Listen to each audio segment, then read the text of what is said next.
Sir வணக்கம் sir. வணக்கம்.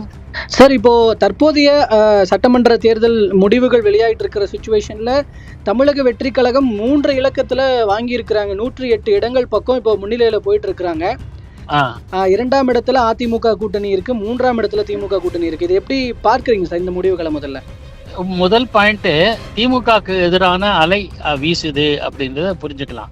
ஆனா அது பலன் இப்ப தாவேக்கு கிடைச்சிருக்கு அப்படின்றத நம்ம இது தெளிவா தெரியுது. 3வது விஷயம், அதிமுக கூட்டணிக்கு குறிப்பா அதிமுக இந்த அளவுக்கு கிடைக்குமா இல்லையான்னு பல கருத்து கணிப்புகள் எக்ஸிட் போல் முடிவுகள்லாம் சொல்லிச்சு. அதுவும் சரியல்ல என்பதை இந்த தேர்தல் நிரூபிச்சிருக்கு. ஆக திமுகக்கு எதிரானது பார்வைங்கள் சரி, அதனோட பலன் யாருக்கு போயிருக்குங்கிறது தெரிஞ்சு போச்சு. அதிமுகக்கு பெரிய சரியோ பின்னடைவோ இல்லை அப்படின்றதையும் பார்க்கணும். Okay okay. இதுல அதிமுக கூட்டணியில இப்போ பாஜக கூட இருக்கிறதுனால அவங்களுக்கு போகாதுன்னு ஒரு கருத்து சொல்லப்பட்டது. ஆனா அதுல அதிமுகவுக்கு ஃபேவர் நிறைய விஷயம் தொகுதிகள் போயிட்டு இருக்கு, முன்னிலையில இருக்கிறாங்க. அதே நேரம் பாஜகவுக்கு இன்னும் பெருசா அதுவும் கிடைக்காம இருக்கு. இது நம்ம கொஞ்சம் உள்ளார்ந்து பார்க்க வேண்டியிருக்குங்களா?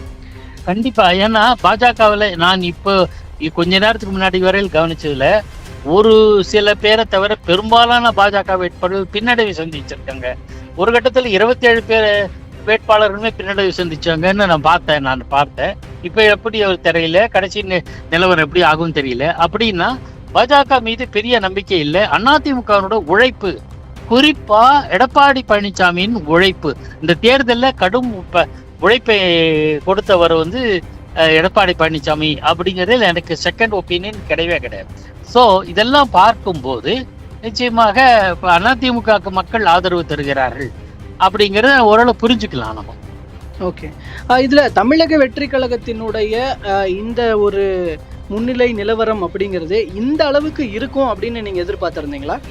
நான் நிச்சயமா எதிர்பார்க்கல. அவர் கணிசமான வாக்குகளை பெறுவார், பலரது வெற்றி வாய்ப்பை டிஸ்டர்ப் பண்ணுவாரு, அவரது வெற்றி வாய்ப்புக்கு பறிப்பதற்கான சாத்தியக்கூறுகள் இருக்கு அப்படின்னு நினைச்சேன். அதாவது 2006 எப்படி விஜயகாந்த் இருந்தாரோ அந்த மாதிரி இருப்பார் அப்படின்னு எதிர்பார்த்தேன்.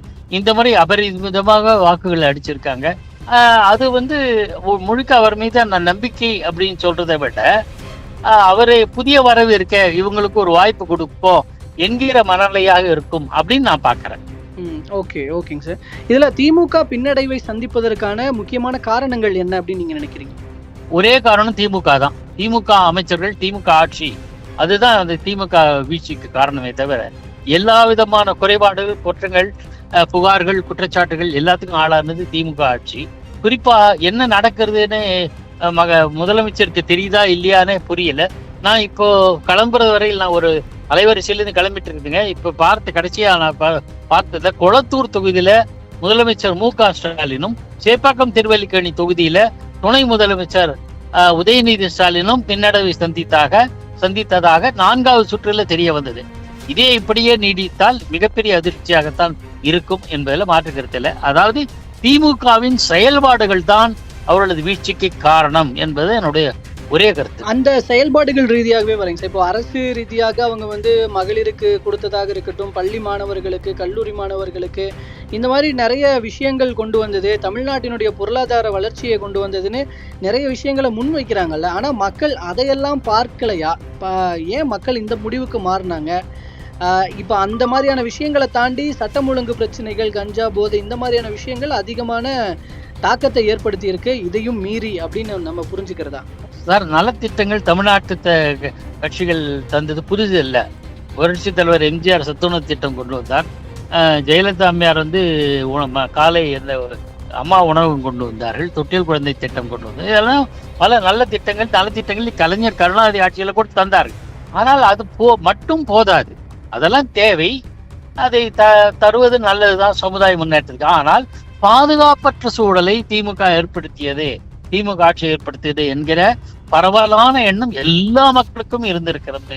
அதை நம்ம மறுக்க முடியாது. பாதுகாப்பற்ற சூழல்னா பெண் குழந்தைகளுக்கு, பெண்களுக்கான பாதுகாப்பற்ற சூழல், சட்டம் ஒழுங்கு பிரச்சனை, போதைப் பொருள் பிரச்சனை, ஊழல், லஞ்சம் தலைவிரித்தாடுகிறது, கள்ளச்சாராய சாவு, இதுக்கெல்லாம் இந்த மாதிரி சம்பவங்கள் நடக்கிறது மட்டும் இல்ல, இதுக்கு அரணாக அரசியல் இருந்ததுதான் மக்களுக்கு அவர்கள் மீதான கோபத்துக்கு காரணம்.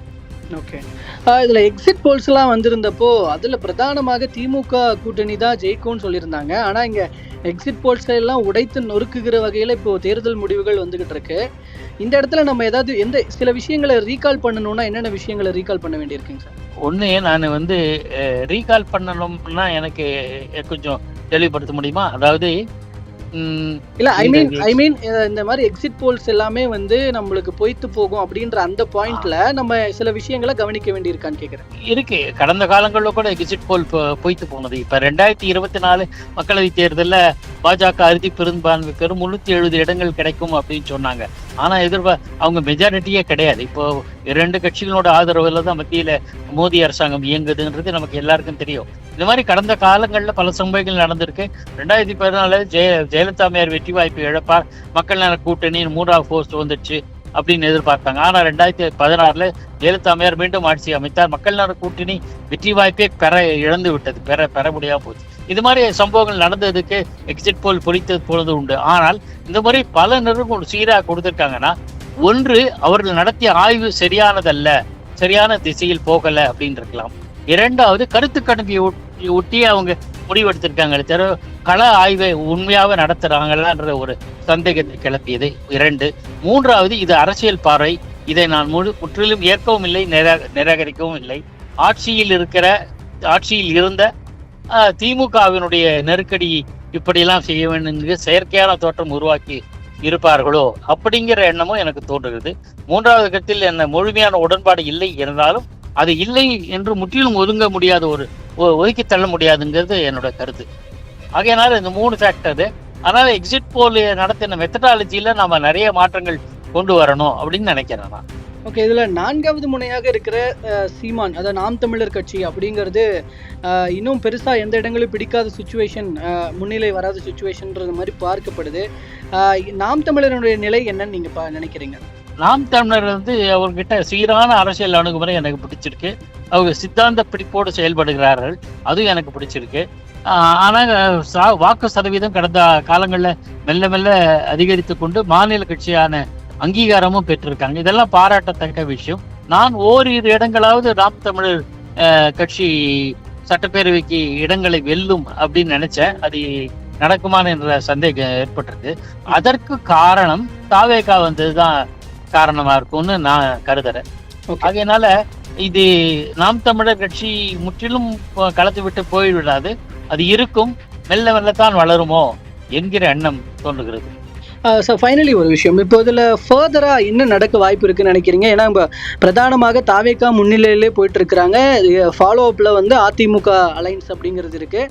இப்போ இதில் பெரும்பான்மை கிடைக்கும் பட்சத்தில் தாவேகா தனித்து ஆட்சி அமைக்குமா, இல்லை அறுதி பெரும்பான்மை எட்ட முடியாத பட்சம் வரும்பொழுது அதிமுக கூட்டணியில், அதாவது என்டிஏ அலைன்ஸில் விஜய் உள்ளே போயிட்டு அவர் முதலமைச்சர் ஆவாரா, இப்படின்னு நிறைய யூக கேள்விகள்லாம் இப்போவே எழ ஆரம்பிச்சிருச்சு. இதில் ஃபர்தராக நிலை இப்படியே தொடரும் பட்சத்தில் என்ன நடக்கும்னு நினைக்கிறீங்க? நான் நினைக்கிறேன் 117 இடங்கள், இப்போ ஒரு அறுதி பெரும்பான்மைக்கான இடங்களை விஜய் கட்சி பெற்றுவிட்டால் அவங்க ஆட்சி அமைப்பாங்க. அவங்க ஏற்கனவே சொன்னதுதான், அதனால அது வியப்படைகிறதுக்கு இல்லை. ஆனால் ஒருவேளை போதிய பலம் இல்லாமல் ஒரு பெரும்பான்மை சிங்கிள் லார்ஜஸ்ட் பார்ட்டி என்கிற நிலையை அந்த கட்சி பெற்றால் இறுதி முடிவாக அமைந்திருந்தால் மாற்று கட்சியினோட உதவியை அவர்கள் கேட்கக்கூடும். அதற்கு முக்கியமா அதிமுக ஆதரவை அவர்கள் நாடுவார்கள் என்று நினைக்கிறேன். காங்கிரஸ்க்கு எத்தனை இடங்கள் கிடைக்குதுன்னு தெரியல. இது மாதிரியான கட்சிகளோட ஆதரவை அவர்கள் நாடுவார்கள் நான் எதிர்பார்க்கிறேன். அல்லது இந்த கட்சிகள் தாங்களே வந்து உங்கள் ஆட்சி நீடிக்க வேண்டும் என்கிற எண்ணத்தோட இருக்கலாம். இன்னொரு பார்வையை நான் வைக்கிறேன், கூட்டணிகளில் சில போலரைசேஷன் மாறும். கூட்டணிகளில் இடம்பெறுகிற கட்சிகளின் நிலைப்பாடுகள் மாறக்கூடும். இனிமேல் பழைய கூட்டணிகளாக கட்சிகள் இருக்காது அப்படின்னு பார்க்கிறேன். இது விஜய்க்கு கிடைக்கக்கூடிய வெற்றியை பொறுத்து அமையும் அப்படின்னு நான் உறுதியா நம்புறேன். இப்போ இன்கேஸ் தாவேகா முன்னிலையில இருக்கிறாங்க, அவங்க தான் அதிக வாக்குகள் பெற்றிருக்கிறாங்கன்னா திமுக கூட்டணியில இருந்தும் அதிமுக கூட்டணியில இருந்தும் கட்சிகள் தாவேகாவில் போய் இணைவதற்கு வாய்ப்பு இருக்கு கூட்டணியில அப்படிதான் நினைக்கிறேன். அதுக்கு திமுக கூட்டணியில இருந்து குறிப்பா காங்கிரஸ் வரலாம், அதிமுகல இருந்து அதிமுகவே வரலாம். அதிமுக வந்தால் ஆட்சி பங்கு கேட்காது, வெளியில இருந்து ஆதரவு தருகிறேன். பிபி சிங்க்கு பிஜேபி எப்படி ஆதரவு கொடுத்தாங்களோ அந்த மாதிரி அப்படின்னு நினைக்கிறேன். ஓகே, எதிர்கட்சியாக செயல்பட திட்டமிடுவார்கள் அப்படின்னு. அப்படிதான் எதிர்கட்சியாக இருந்து அரசுக்கு ஆதரவு கொடுப்பாங்க. ஏன்னா இவங்களுக்கு 2 பேருக்கும் காமன் அஜெண்டா திமுக ஆட்சிக்கு வரக்கூடாது என்பது. அதுதான் நினைக்கிறேன். ஓகே. ஸோ இந்த இப்போ விஜய் வரும் பட்சத்துல இந்த ஆட்சியில் பங்கு உறுதிப்படுத்தப்படுமா தமிழக அரசியலில் அப்படிங்கிறது? விஜயோட வருகை சொல்லுங்க. இல்ல விஜய் அவர்கள் இப்போ ஜெயிக்கும் பட்சத்துல, ஏன்னா அவருமே என்னை நம்பி வருபவர்களுக்கு ஆட்சியில் பங்கு அப்படின்றத அவர் சொல்லியிருந்தாரு. இப்போ விஜய் அவர்கள் முன்னிலை வகிக்கும் சுச்சுவேஷனே தொடர்ந்து அவரே கொஞ்சம் பெரும்பான்மை பெரும் பட்சத்தில், அண்ட் மோர் ஓவர் நம்ம இப்போ பேசின மாதிரியும் மாற்று கூட்டணிகள்ல இருந்து சிறு சிறு கட்சிகள் அங்கே போய் சேரும் பட்சத்தில் அப்படி நம்பி வரவர்களுக்கு ஆட்சியில் பங்கு அப்படின்ற முடிவை நோக்கி விஜய் நகர்வாரா? அப்போ தமிழக அரசியலில் ஆட்சியில் பங்கு அப்படிங்கிறது இந்த தேர்தலில் சாத்தியப்படுமா? அந்த சூழல் அவர்கள் ஏற்கனவே எதிர்பார்த்த காங்கிரஸ் போன்ற கட்சிகளாக இருக்கும். ஆட்சியில் பங்கு தருவார்கள் என்றுதான் நான் கருதுகிறேன், எதிர்பார்க்கிறேன். ஓகே, பொறுத்திருந்து பார்ப்போம் சார். இப்போ அடுத்தடுத்து என்ன நிலவரங்கள் வருதுன்னு நம்ம பேசலாம், மறுபடியும் தொடர்ந்து பேசலாம். நன்றிங்க சார், ரொம்ப நன்றி.